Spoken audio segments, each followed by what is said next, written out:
സ്വദേശം. ഞാൻ എന്റെ ഹസ്ബൻഡിന് വേണ്ടിയിട്ടാണ് ഈ ഒരു പ്രൊഡക്റ്റ് വാങ്ങിയിട്ടുള്ളത്. എന്റെ ഹസ്ബൻഡിന് ഡയറ്റിലിസ്റ്റഡ് എന്ന് പറഞ്ഞിട്ടൊരു കൊളസ്ട്രോൾ ആണ്. ആ ഒരു കൊളസ്ട്രോൾ നമ്മുടെ ശരീരത്തില് വെറും 100-150 ആ ഒരു ഇതിലേ പറ്റുള്ളൂ. എന്റെ ഹസ്ബൻഡിനെ സംബന്ധിച്ച് ഹൈ ആണ്, 2500 ആണ്. എന്താന്ന് വെച്ചാല് എപ്പോഴും വയറുവേദന.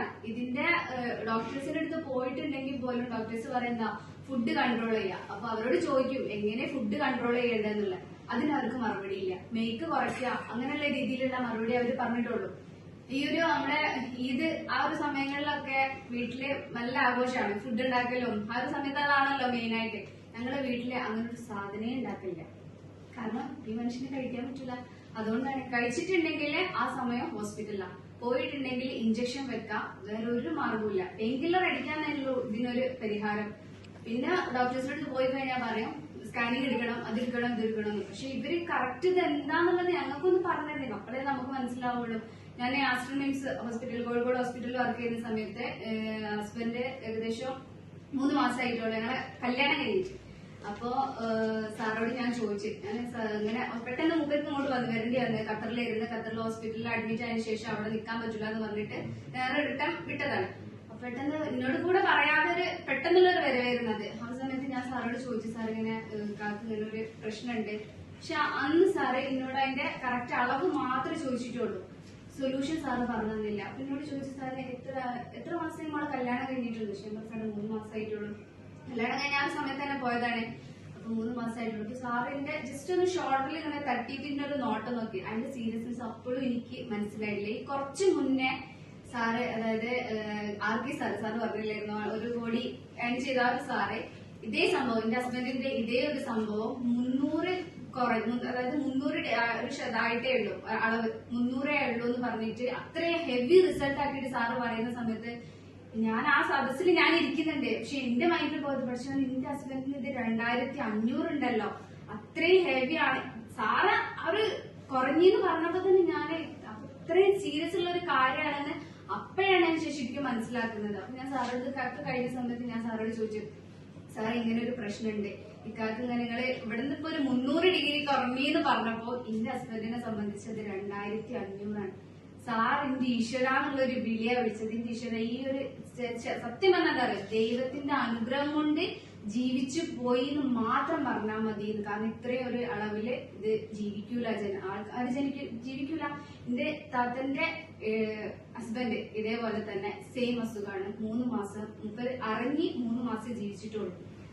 പക്ഷെ എന്റെ വീട്ടുകാർ എന്നോട് പറഞ്ഞിട്ടില്ലേ കാക്ക് ഇങ്ങനെ ഒരു അസുഖമാണെന്ന് പറഞ്ഞിട്ടില്ല. കാരണം സെയിം അസുഖമാണ് എന്റെ ഹസ്ബൻഡിന്. ഞാൻ പേടിക്കുന്ന വെച്ചാൽ ഞാനൊരു യൂട്യൂബിലോ നമുക്ക് ഇപ്പൊ ഒരുപാട് സംഭവങ്ങൾ ഉണ്ടല്ലേ, അസുഖം എന്താന്ന് അറിഞ്ഞാലും നമുക്ക് അവർ സെർച്ച് ചെയ്തിട്ട് പറയാതെ എന്താ പറയാ എല്ലാ ഡീറ്റെയിലും കാര്യങ്ങളും. പക്ഷെ ഞാൻ അങ്ങനെ ഒന്നും ചെയ്യുന്ന ഒരാളല്ല. അങ്ങനെ ടെൻഷനാണ് എനിക്ക് ടെൻഷനാവും. കാക്ക് ഇവിടെ കിടക്കുമ്പോഴത്തേന് ഞാനിവിടെ ഇപ്പുറത്ത് സൈഡായിട്ടുണ്ടാവും. ഈ ഒരു സംഭവത്തിന്റെ പേരില് വീട്ടുകാർ പോലും നമ്മളെ കൂടെ ഇല്ല. ക്യാഷ് ഇല്ലെങ്കിൽ ആരും നമ്മളെ കൂടെ ഉണ്ടാവില്ല. ഞാൻ എന്ത് ചെയ്യും, കാരണം വീട്ടിലിരുത്തിട്ട് ഞാൻ വർക്കിന് പോകാം. ചെറിയ മോൻ ഉണ്ടായിരുന്ന ആ സമയത്ത് എനിക്ക് നല്ല ബാക്ക് പെയിൻ ഉണ്ടായിരുന്നു. ഫസ്റ്റ് ഡെലിവറി കഴിഞ്ഞ സമയം എനിക്ക് ഭയങ്കര ബാക്ക് പെയിൻ ആയിരുന്നു. ബാക്ക് പെയിൻ കാരണം എനിക്ക് അങ്ങോട്ടും ഇങ്ങോട്ടും കിടക്കാം. ഈ ഒരു കാലിന്റെ ഈ തണ്ണവറിൽ മുതലേ പെയിനാണ്. പക്ഷെ ഇക്കാകെ അവിടെ ഇരിക്കുമ്പോ ഹോസ്പിറ്റലിൽ കൊണ്ടുപോകാൻ നമുക്ക് എന്തെങ്കിലും വേണ്ടേ, ഇപ്പുറത്ത് കാലം തരാനില്ല. എനിക്ക് വർക്ക് ചെയ്തേ പറ്റുള്ളൂ. ആ റിസ്ക് എടുത്തിട്ടാണ് ഞാൻ പോയി ഹോസ്പിറ്റലിൽ ഒരാഴ്ച ഹോസ്പിറ്റലിൽ വർക്ക് ചെയ്യുകയാണെങ്കിൽ ആ പൈസ മുഴുവൻ ഞാൻ ഇവിടെ കൊണ്ട് ചെലവാക്കേണ്ടി വരും. അത്രയും ബുദ്ധിമുട്ടിലാണ് ഞങ്ങൾ ജീവിച്ചത്. ഏകദേശം മാഡത്തിന് ഷണ്ണാമേടാണ് എനിക്ക് ഈ ഒരു പ്രൊഡക്റ്റ് പരിചയപ്പെടുത്തി തരുന്നത്. പക്ഷെ ഞാൻ വിശ്വസിച്ചിട്ടില്ല. കാരണം ഇത്രയും ഹെവി മരുന്നും ഏകദേശം മിംസ് ഹോസ്പിറ്റൽ അതേപോലെ ബേബി ഹോസ്പിറ്റലൊക്കെ പോയി കഴിഞ്ഞാൽ 9,000-10,000 രൂപയുടെ ഒരു മാസത്തെ ചികിത്സയുടെ പൈസ.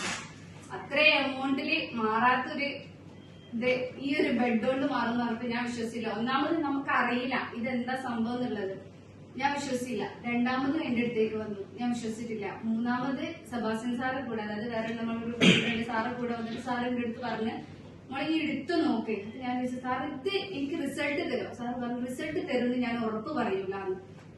ഏതൊരു സാധനവും നമ്മൾ ഉറപ്പ് പറഞ്ഞു കൊടുത്തിട്ടുണ്ടെങ്കിലും എന്നെ സംബന്ധിച്ച് അത് റിസൾട്ട് കിട്ടൂല. പക്ഷെ നമ്മൾ സീരിയസ് ആയിട്ട് നമ്മൾ വിശ്വസിച്ച് എപ്പോഴാണ് യൂസ് ചെയ്യുന്നത് ആ സമയത്ത് നമുക്ക് എന്തിനും ഒരു റിസൾട്ട് ഉണ്ടാവുള്ളൂ. ഞാൻ കഷ്ടപ്പെട്ടാലും വേണ്ടിയിട്ട് ഞാൻ ആ ഒരു പ്രൊഡക്റ്റ് വാങ്ങി സംഭവം എന്താ പറയാ, എനിക്ക് സെക്കൻഡ് ഡെലിവറി സമയം 3 മാസം എനിക്ക് പിടിച്ചു നിൽക്കണം. കാരണം കൊണ്ടുപോകാനുള്ള വേറൊരു വഴി എനിക്കില്ല, കൂടെ പോവാൻ ആരുമില്ല, ഞാൻ തന്നെ ഉള്ളൂ. അപ്പൊ ഞാൻ പറഞ്ഞേ തൽക്കാലം നമുക്ക് അഡ്ജസ്റ്റ് ചെയ്യാൻ വേണ്ടിട്ട് ഈ ഒരു പ്രൊഡക്റ്റ് വാങ്ങാം, വാങ്ങിയിട്ട് ഒരു 3 മാസം എങ്ങനെയെങ്കിലും പിടിച്ചു നിൽക്കാം. ആ ഒരു രീതിക്കാണ് ഞാൻ ഈ ഒരു പ്രൊഡക്റ്റ് വാങ്ങുന്നത്. പ്രൊഡക്റ്റ് വാങ്ങി 3ാമത്തെ ദിവസം ഫസ്റ്റ് എങ്ങനെയാണ് അത് പെയിന് വന്നത് അതേ പെയിന്, പക്ഷെ ഒരു വ്യത്യാസം മാത്രമേ ഉണ്ടായിട്ടുള്ളൂ, വൊമിറ്റിംഗ് ഇല്ല. ഇത് വൊമിറ്റിങ്ങോട് കൂടിയിട്ടാണ് ഈ പെയിൻ വരിക. മൂക്കിൽ പമ്പ് ഇട്ടതിന് ശേഷം ഉള്ളിന്ന് പഴുപ്പ് പുറത്തേക്ക് എടുക്കുക. ആ ഒരു രംഗാണ് ഹോസ്പിറ്റലിൽ പോയി കഴിഞ്ഞാല് ചെയ്യാൻ പറ്റുക. കാരണം അല്ലാതെ വേറെ ഈ ഒരു പഴുപ്പാണ് നമ്മുടെ ഈ ഒരു പ്രശ്നം വരുത്തുന്നത്. ഈ പഴുപ്പ് മൂക്ക് കൂടെ പമ്പിട്ടിട്ട് ഭക്ഷണം പോലും കഴിക്കാൻ പറ്റാത്തൊരവസ്ഥയാണ്. കണ്ടാല് സങ്കടം വരും, കരച്ചിൽ വരും. ഒരുപാട് രാത്രികളിൽ ഞാൻ കടന്നുറങ്ങാത്ത രാത്രികൾ ഉണ്ടായിരുന്നു. കാരണം കൂടെ ഒരാൾ പോലും നമുക്ക് ഉണ്ടാകും. നമ്മളൊരു ബുദ്ധിമുട്ടിലെ കടന്നിട്ടുണ്ടെങ്കിൽ, ക്യാഷ് ഇല്ല എങ്കിൽ ഒരാൾ നമ്മുടെ കൂടെ ഉണ്ടാവില്ല. സ്വന്തം ഏട്ടന്മാരായി കഴിഞ്ഞാലും പെങ്ങന്മാരായി കഴിഞ്ഞാലും ആരും നമ്മുടെ കൂടെ ഉണ്ടാവില്ല. നമുക്ക് വിശ്വാസമുള്ള ആരാണോ അവരെ നമ്മുടെ അടുത്ത് ഉണ്ടാവില്ല. എനിക്ക് വിശ്വാസം ദൈവത്തിന്റെ, ആ ദൈവമാണ് എന്റെ കൂടെ ഉണ്ടായത്. അതുകൊണ്ടാണ് എനിക്ക് ഇനി ഒരു പ്രൊഡക്റ്റ് കൊണ്ട് അത്ര ഹെവി റിസൾട്ട് എനിക്ക് കിട്ടാൻ കാരണം ഞാന് ഭയങ്കരമായിട്ട് ടെൻഷൻ അടിച്ചു. കാരണം കൊണ്ടുപോകാൻ ഒരാളില്ല പഠിച്ചോളൂ. ഞാൻ ആ ഡെലിവറി കഴിഞ്ഞ് കിടക്കാം. എന്നോട് വന്നിട്ട് പേടിക്കണ്ട, എനിക്ക് വലിയ കുഴപ്പമൊന്നുമില്ല, ഛർദിയില്ലല്ലോ, നമുക്ക് അഡ്ജസ്റ്റ് ചെയ്ത് നോക്കാം. അപ്പൊ എനിക്കൊരു സമാധാനമായി. അപ്പൊ അത് കഴിഞ്ഞ് അതിന് ശേഷം ഇന്ന് വരെ ആ ഒരു വേദന വന്നിട്ടില്ല. 2 മാസം കഴിഞ്ഞപ്പോ ഞാൻ ടെസ്റ്റ് ചെയ്ത് നോക്കിയപ്പോ ഏകദേശം 2500 ഉള്ള സംഭവം 1500 സംതിങ്ങിലേക്ക് വന്നു. പിറ്റത്തെ മാസം ഞാൻ പറഞ്ഞു ഒന്നും കൂടെ ടെസ്റ്റ് ചെയ്യും. ആ ഒരു ടെസ്റ്റ് കഴിഞ്ഞപ്പോ തന്നെ അത് 600 ലെവലിലേക്ക് വന്നു. ഇപ്പം കറക്റ്റ് നോർമൽ ആയിട്ടാണ് പോകുന്നത്.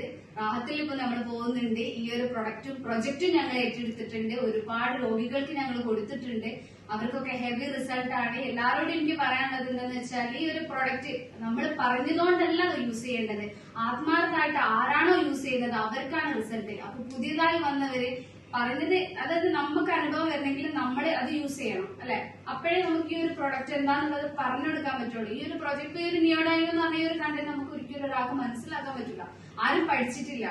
അതുകൊണ്ടാണ് നമ്മൾ ഈ